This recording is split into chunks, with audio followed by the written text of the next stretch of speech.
Kia ora whānau, nau mai hoki mai ko te rā apa, te rā tuatoru o te wiki, Kiianga, Māori keyword phrases, sayings, sentence structures, yeah, and that's it. Using the kupu that you learnt during the week and in the previous weeks, it all comes into play here. So whakarongo, āta haere, āta whakarongo, just listen carefully and just take your time. Ka pai whānau? Ai. Ka pai. Tēnā koe, Kieran? Tēnā koe te Umuariki. Tēnā koe. Kieran, tangohia e whā o ngā rākau kahurangi. Kahurangi.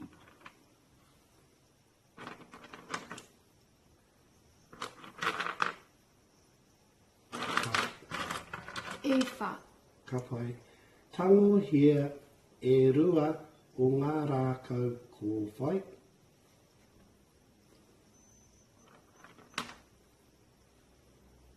Kotahi e rua. Ka pai. Tangohia e toru o ngā rākau māwhero.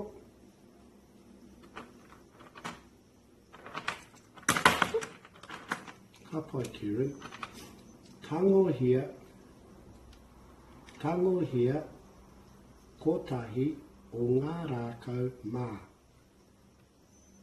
Ka pai, Kieran. Ka pai. Pupuri ki tōranga. Ka pai. Kieran. Ka pai. Whakahokia e rua o ngā rākau kahurangi.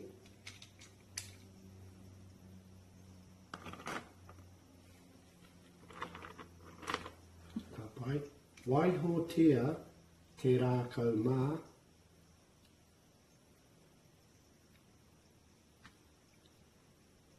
Whakahokia ngā rākau māwhero.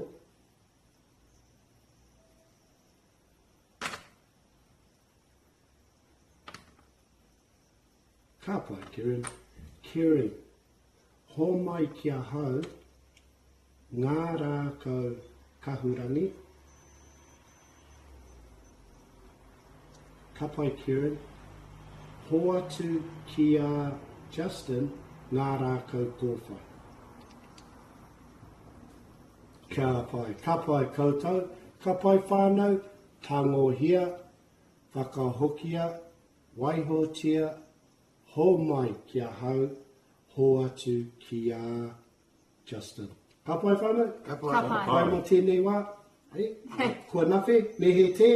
Mehe te. Ka pai.